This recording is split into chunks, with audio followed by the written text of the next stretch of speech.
Okay, JFYNetWorks is a nonprofit organization that started out in Boston in 1976, the bicentennial year, originally as Jobs for Youth. And the mission of the agency was to help high school dropouts find jobs. The program was what was called at the time job readiness, which consisted of kind of a light behavioral training, how to dress properly, how to get to work on time.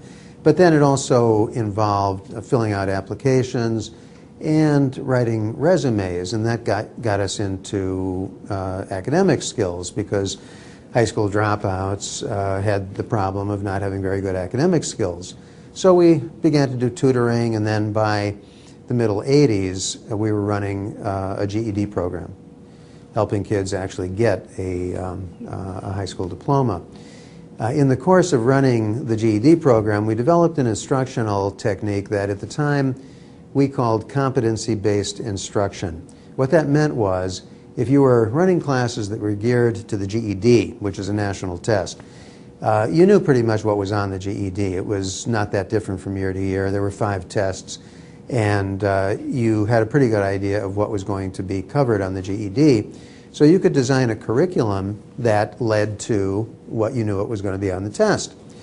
That was called competency-based. If you demonstrated each small competency on the way to learning what you needed for the test, then you were going to be ready for the test. So we developed a complete curriculum geared to the GED test called the at the time it was the Jobs for Youth Competency-Based GED Curriculum. And then we ran GED courses for many years. We also did a lot of job training that also had to do with particular skills.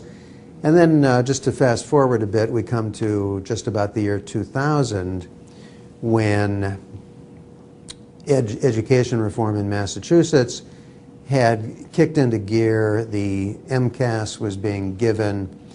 The new federal education law was just about to come into effect. And what was driving the discussion about education reform in 2000 was the MCAS and the low scores on the MCAS that were common throughout the state.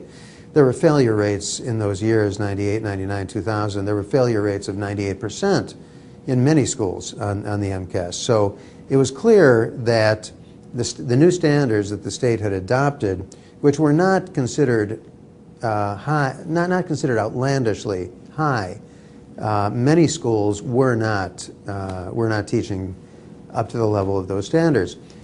We had an experiment that we were running right at that time with instructional technology, using software to raise reading and math skills.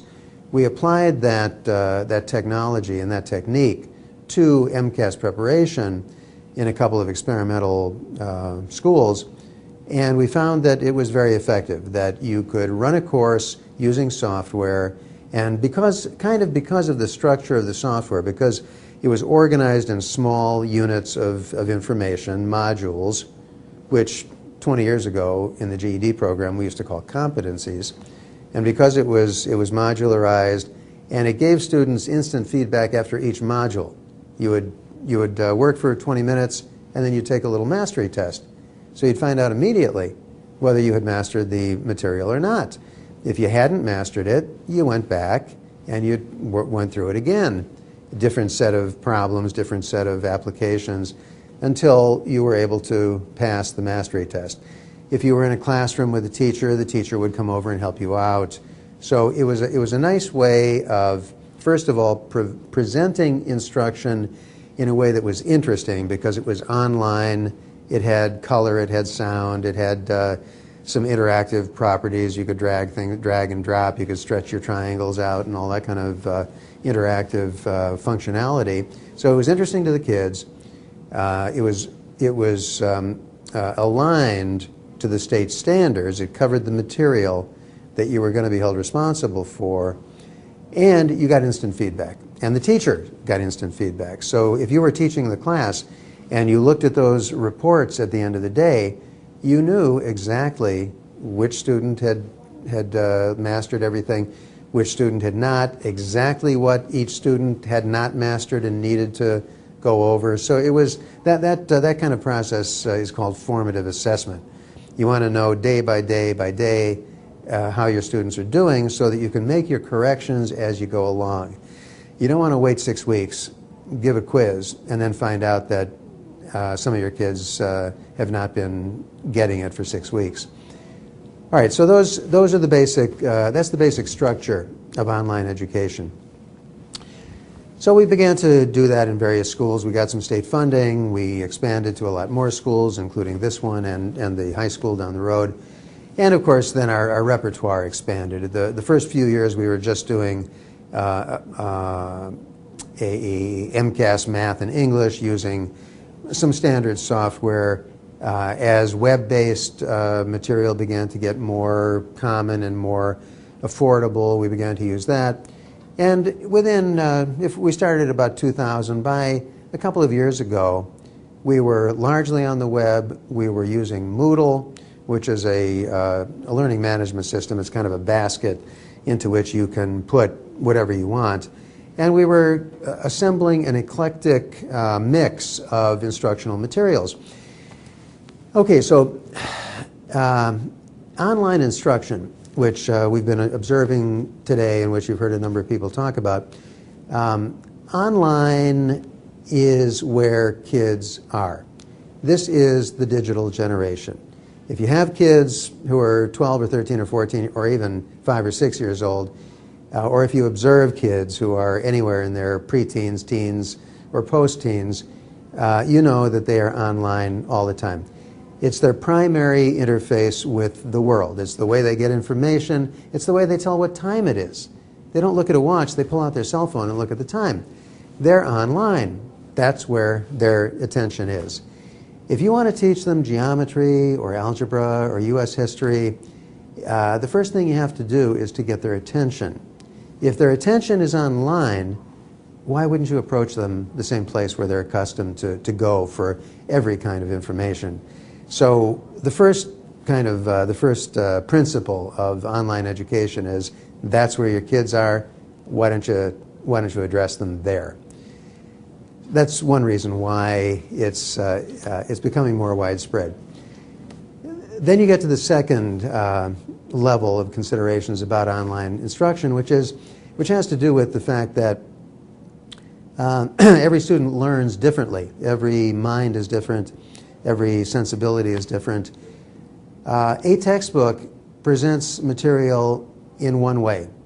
If that does not happen to speak to a particular kid, well, then you've lost that kid. Why wouldn't you want to be in an instructional environment where you have 5, 6, 7, 8, or a dozen different ways of presenting the same material, so that if this doesn't work with this particular student, you got option B, you got option C, you've got option D. That is the way that kids are accustomed to dealing with information, but it's also the way that you can get their attention and the way that you can present it in the way that they need to have it presented. So you have lots of options if you're online. Well, now that leads to another problem, though. There's a million pieces of software online. There's a million math programs. There's hundreds of thousands of apps. I mean, how many apps are there for the iPhone? Hundreds of thousands. Thousands of different options for instructional software. There's two questions. How do you know which ones are the best? How do you know whether they're correct or not? How do you know they're not saying 2 + 2 = 6? And then, how do you know that they're aligned to the standards that you're supposed to be teaching to? Every state now has a set of standards. There's a new set of national standards coming along in a couple more years. You aren't just teaching whatever you want to teach in your classroom. You have a set of standards, a body of material that you're held responsible for covering. If you're going to be teaching whatever your subject is, you want to make sure that you're teaching material that fits into the standards, that gets you where you want to go. Well, you're a classroom teacher. Do you have time to be out on the web looking at the latest geometry software from MIT or the latest English software from wherever, from Harvard, finding out what's the best the best recent material, making sure that it does fit into the standards, deciding where it goes. Is it N1.6? Is it or 10N6? Is it 10N8? Is it 10R8? Where does it fit into the curriculum? Do you have time to do that? The answer is probably no. You wish you did, but you don't. All right, so you have all these practical problems. When we come into a school, as we work in this school, what we bring to the school is we bring a set of tools that enables the teacher to do the most effective job that she can do. Right now, we're at a point in the discussion of public education in the United States where teachers have become the scapegoats. Education reform in the U.S., of course, goes back a long time, back to Thomas Dewey. We've always been in a state of debate about public education. A big wave started in 1957, right after Sputnik. A big wave started in '83 after A Nation at Risk. Another in Massachusetts, it was '93 with the education reform law. Then it was 2002 and No Child Left Behind, and now it's Race to the Top. Every few years or every decade, there's another wave of education reform. Right now, the level of discussion is it's the teacher's fault. This is partly related to economic issues and public union contracts, but for the last couple of years, we've been blaming the teachers for not getting their kids up to the level that they're supposed to be at. One of the penalties under No Child Left Behind, one of the penalties for non-performing schools is that the school is required to fire the principal and half the teachers. This is a kind of an odd and arbitrary way of dealing with educational problems in a school, but firing half the teachers is supposed to fix whatever's wrong with that school.